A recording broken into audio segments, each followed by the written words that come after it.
Qu'on le veuille ou non, nos finances personnelles, c'est forcément un domaine qui nous préoccupe, c'est forcément un domaine qui nous impacte négativement ou positivement. Parce que l'argent, c'est évidemment la sécurité, mais c'est aussi le confort mental, c'est-à-dire que si vous avez eu déjà peu d'argent, si vous deviez vraiment compter ce que vous avez, vous savez à quel point le fait de manquer justement d'argent, le fait de devoir toujours tout compter, c'est quelque chose qui peut pourrir la vie. C'est aussi évidemment l'argent, le choix, les options. Quand j'ai de l'argent dans ma vie, j'ai du choix, j'ai des options. Si j'ai suffisamment d'argent de côté et que ça ne va pas du tout dans mon travail, je peux me permettre d'arrêter ce travail. J'ai du choix, j'ai des options et l'argent évidemment, c'est la préparation du futur, mon futur, mais aussi le futur de mes proches, c'est-à-dire ceux qui sont avant moi, mes parents et ceux qui sont aussi après moi, mes éventuels enfants. La base quand on veut prendre le contrôle de ses finances, c'est tout ce qui concerne la notion d'épargne, c'est-à-dire combien il va pouvoir me rester à la fin de chaque mois. C'est cette épargne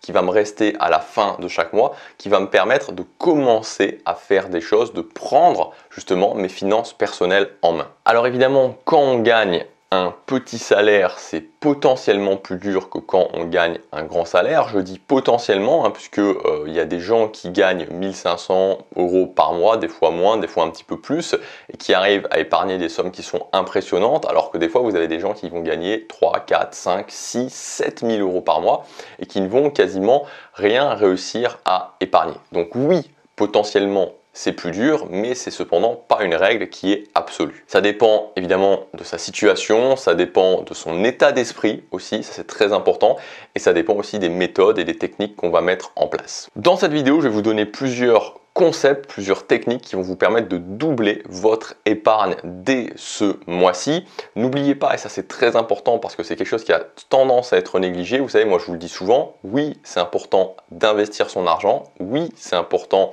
de gagner plus évidemment, mais la base dans tous les cas, c'est d'apprendre à bien épargner son argent. Parce que c'est ça qui crée le potentiel de ce que vous allez pouvoir investir et de ce que vous allez pouvoir faire avec l'argent supplémentaire que vous gagnez. Donc, même si aujourd'hui vous ne gagnez pas énormément, même si vous comptez gagner plus, il faut vraiment mettre ces bons principes, ces bonnes méthodes en place le plus rapidement possible pour optimiser votre potentiel d'épargne et pour pouvoir arriver à vos objectifs financiers, quels qu'ils soient, le plus rapidement possible.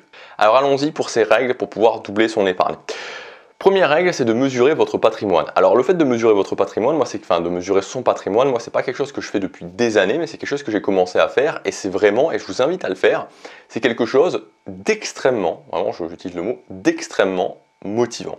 Moi j'ai un fichier, j'ai une sorte de tour de contrôle qui me permet de piloter mes finances, je vais vous en reparler dans la vidéo.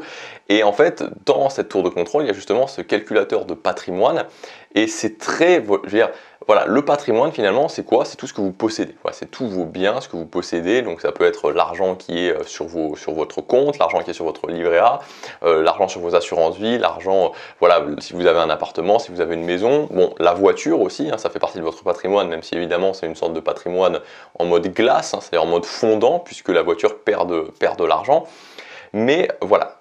Calculer votre patrimoine, savoir ce que vous avez, ça vous permet d'avoir un bon point de repère et c'est quelque chose de très motivant justement pour apprendre à gérer ses finances. Deuxième règle, c'est évidemment la mesure de vos rentrées et de vos sorties, c'est-à-dire qu'est-ce que je gagne tous les mois, qu'est-ce que je dépense tous les mois. Ça c'est obligatoire, c'est-à-dire que vous pouvez absolument pas voilà, gérer vos finances personnelles si vous savez pas ce que vous rentrez. Alors en général pour la plupart des gens qui sont salariés, savoir ce qui rentre c'est pas très compliqué, mais surtout si vous savez pas ce que vous sortez, voilà, c'est pas possible, ce n'est pas possible, c'est exactement, je sais pas, c'est-à-dire que si vous voulez vous muscler, vous ne pourrez pas vous muscler si vous n'allez pas à la salle de sport. Bah là c'est pareil, c'est-à-dire que si vous ne savez pas ce que vous gagnez, enfin, que vous rentrez et surtout ce que vous ne savez pas ce que vous sortez, vous ne pouvez pas gérer convenablement vos finances. Troisième règle, c'est de classer ses dépenses, donc les sorties, en différentes catégories. Donc moi j'aime bien les classer en obligations, c'est-à-dire les choses que je dois dépenser. Donc, par exemple le loyer de ma maison, par exemple mon alimentation. Ensuite obligations, donc ensuite importance, les choses qui vont m'amener là où je veux, qui sont importantes pour moi, qui vont m'amener là où je veux sur le long terme. Donc ça peut être les dépenses pour mes objectifs. Donc moi par exemple ça peut être quand je vais m'acheter du matériel, c'est-à-dire que voilà, récemment je me suis acheté l'espèce de tube là que vous voyez dans les vidéos qui projette une lumière, voilà, qui projette une lumière pour mon studio, pour améliorer un petit peu mon studio. Voilà, pour moi c'est une dépense importante. Ça va être le fait par exemple quand j'achète des formations en ligne, quand je me fais coacher, ça aussi c'est des dépenses importantes. Et puis il y a les pertes, donc les pertes c'est tout ce qui n'est pas ni obligation ni dépenses importantes. Voilà, donc savoir un petit peu, de pouvoir voir un petit peu dans mes dépenses à quel montant ça se répartit. Quatrième règle, ça va être de travailler sur vos obligations.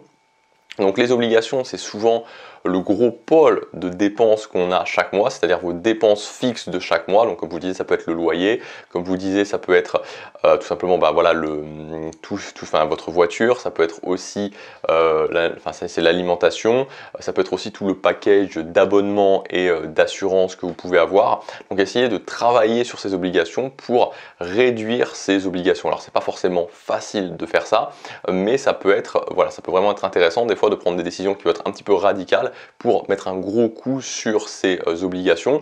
Par exemple, alors je prends l'exemple parce que c'est un exemple qui est bien dans l'air du temps, qui est bien dans la tendance, je sais que c'est pas possible pour tout le monde, mais voilà, par exemple la voiture. Moi aujourd'hui j'ai plus de voiture, j'habite assez où j'ai plus de voiture, et honnêtement je pense que je sais pas si j'aurai une voiture un jour, objectivement. Je crois que je n'aurai plus jamais de voiture de ma vie, parce que, bon voilà, bon, j'habite dans une énorme ville qui est très bien desservie évidemment par les transports en commun, mais je veux dire, même si je veux voyager, je vois pas l'intérêt d'avoir une voiture en fait, je vois pas l'intérêt d'avoir une voiture, je préfère louer une voiture. Voilà, je préfère louer une voiture. Si je veux aller me balader dans le sud de la Corée en voiture, je préfère largement louer une voiture. Et la voiture, il y a des études qui montrent que ça coûte, je sais plus, je crois que c'est en moyenne entre, ça dépend des gens, mais je crois que c'est entre 300 et 500 euros par mois annualisé. Donc c'est quand même une dépense qui est assez énorme. Donc voilà, travailler sur ses obligations. Cinquième point, c'est de réduire doucement les dépenses. Alors ça c'est très important, c'est-à-dire qu'une fois que vous avez travaillé sur ces obligations, ensuite le reste de vos dépenses, et notamment les dépenses qui vont être les dépenses de perte, donc qui sont ni des obligations ni de l'importance, d'essayer de les réduire doucement. C'est toujours important d'essayer de réduire petit à petit cette notion de ne pas faire les choses d'une façon trop brutale, mais une fois que je les ai mesurées, ces choses-là, petit à petit, je les réduis. C'est exactement la même chose si vous voulez, quand vous voulez vous réveiller tôt le matin. Si vous voulez vous réveiller tôt le matin, imaginons que le matin vous vous réveillez actuellement à 7 heures, c'est beaucoup plus intéressant de se dire je vais commencer à me réveiller à 6h45 et mettre des petites choses en place que de se dire directement je vais me réveiller à 5h parce que sinon c'est trop brutal. Donc là c'est la même chose, réduisez les dépenses doucement. Sixième point, très important, sixième règle, mensualiser au maximum. Moi je vous conseille de mensualiser. Il y a beaucoup de personnes qui disent que mensualiser c'est pas bien, c'est bien de tout payer d'une fois. Moi je suis pas d'accord avec ça parce que un budget, ça se fait avant tout, parce que c'est bien de contrôler, c'est beaucoup plus facile de contrôler son argent mois après mois, c'est très compliqué de contrôler son argent sur l'année. Moi je le vois bien, par exemple je le fais je le fais notamment pour mon entreprise, c'est pas moi qui fais ma compta, mais c'est un budget qui est annualisé, obligatoirement, voilà, c'est annualisé, c'est très pénible de faire ça sur une année, c'est vraiment quelque chose qui est très pénible de le faire sur une année, donc c'est beaucoup plus simple de tenir un budget, de tenir ses dépenses sur le mois. Donc par rapport à ça, mensualisez tout, c'est beaucoup plus simple d'avoir une dépense qui va être, si vous avez 500 euros de dépenses, si vous avez une grosse dépense qui à un moment donné, je sais pas, par exemple au mois d'avril, vous tombe et boum, 500 euros, ça explose votre budget du mois, ça explose complètement ce mois-là. Alors que si vous l'avez mensualisé et que vous avez, je sais pas, 40 euros tous les mois, c'est plus simple. Voilà. Et il y a beaucoup de choses qui sont possibles de mensualiser sans avoir des frais supplémentaires, ou alors des frais supplémentaires qui sont vraiment extrêmement anecdotiques. Septième règle, mettez en place de bonnes pratiques. Donc des bonnes pratiques, ça va être automatiser votre épargne. Donc automatiser votre épargne, ça veut dire qu'en début de mois, votre salaire tombe, les choses que vous avez décidé d'épargner, les différents supports sur lesquels vous avez décidé d'épargner, boum, ça part directement. C'est automatisé. N'ayez pas de liquide sur vous. Le liquide, c'est quelque chose où on a tendance à beaucoup plus le dépenser. Voilà, à partir du moment où j'ai du liquide, moi j'ai jamais de liquide sur moi. J'ai jamais de liquide sur moi. Je sais que quand j'ai du liquide sur moi, on sait très bien que quand on a un billet de 20 euros, on va avoir tendance à acheter quelque chose et ce billet de 20 euros, ça devient un billet de 10 euros plus des pièces. Et puis les pièces elles disparaissent, puis le billet de 10 euros on le casse et au final on a dépensé 20 euros. Et enfin, au niveau des bonnes pratiques aussi, faites attention à tout ce qui concerne les micro-dépenses. Voilà, les micro-dépenses, le café, les sandwichs, etc. Faites bien attention à ces choses-là parce que moi je le vois bien notamment, voilà, là maintenant j'ai vraiment un truc qui pilote mon argent, je note tout et je vois vraiment, je peux voir exactement quel est l'impact de ces micro-dépenses et parfois c'est assez impressionnant. Et enfin, huitième règle, trouvez le juste milieu pour ne pas exploser non plus. Voilà, c'est aussi important. Alors évidemment, plus on gagne d'argent, plus c'est simple de trouver le juste milieu, moins on en gagne, plus c'est un petit peu compliqué. Mais par exemple, moi je vous donne un exemple d'un juste milieu pour moi, c'est que je vais travailler dans un café, donc maintenant chez Café Starbucks, parce qu'avant j'allais dans un autre café, mais si vous suivez le fil de mon actualité que je vous raconte de temps en temps, ce café a fermé.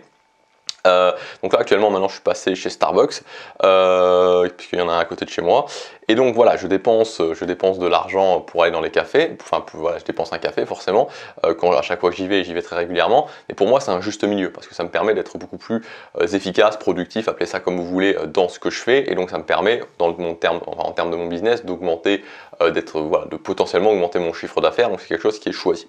Donc soyez vraiment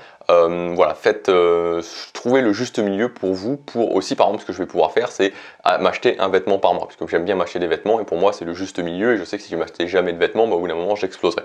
Donc toujours faire attention à ça, trouver votre juste milieu. Donc voilà pour ces règles. Alors pour moi maintenant l'idéal en fait pour mettre en place ces règles, et moi c'est ce que j'ai mis en place depuis quelques temps dans ma vie, c'est d'avoir un outil de gestion qui vous permet de piloter ça, qui vous permet de toutes ces règles qu'on a vues, que ce soit au niveau de l'automatisation de l'épargne, des bonnes pratiques, de noter ses dépenses, de calculer son patrimoine, de voir ses rentrées, etc., que tout ça puisse être intégré dans un outil. Donc moi, comme je voulais un outil qui me corresponde vraiment, en fait, j'ai fait développer mon propre outil que j'utilise actuellement. Et donc cet outil, vous allez pouvoir y accéder si vous le souhaitez, puisque je l'ai intégré à ma nouvelle formation qui s'appelle Doubler son épargne sans gagner plus. Donc l'idée, c'est une formation qui va te permettre d'optimiser ta capacité d'épargne sans devoir ajouter de revenus supplémentaires. Et donc en suivant cette formation, le but c'est de doubler ta capacité d'épargne. Donc dans le module 1, on va voir le plan d'action précis, les étapes précises pour pouvoir réussir concrètement à doubler ta capacité d'épargne. Et donc dans le module numéro 2, ça va être un module assez spécial puisque je vais me filmer tout simplement en train de mettre en place le plan d'action qu'on aura vu dans la partie numéro 1 dans cet outil, donc l'outil que moi-même j'utilise. Je vous montrerai aussi comment je l'utilise.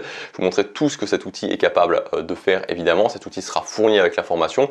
Et donc voilà, donc cette formation, c'est vraiment une formation pour optimiser au maximum votre capacité d'épargne en mettant en place des bonnes pratiques et en utilisant surtout l'outil qui est fourni avec la formation, puisque c'est cet outil, cette tour de contrôle qui est le centre de cette formation. Et donc ça va vous servir dès cette semaine pour commencer à piloter votre argent, pour commencer à piloter vos finances personnelles. Et cet outil vous servira aussi ensuite à partir du moment où vous allez commencer à investir votre argent évidemment. Parce qu'il permet aussi d'avoir des données sur les investissements que je fais. Donc voilà, si vous voulez reprendre vos finances en main, si vous voulez doubler votre capacité d'épargne dès ce mois-ci, vous voulez épargner plus et ensuite pouvoir investir plus, prendre vos finances en main, avoir plus de choix, avoir plus d'options, vous pouvez accéder à cette formation. Donc il y a tout le programme, c'est le premier lien dans la description. Je vous laisse cliquer sur ce lien et voilà, je vous laisse regarder le programme de cette formation. Elle est disponible à son prix de lancement jusque dimanche. Voilà, je vous retrouve tout de suite dans cette formation et je vous dis à demain pour la prochaine vidéo. Passez à l'action, chaque jour compte.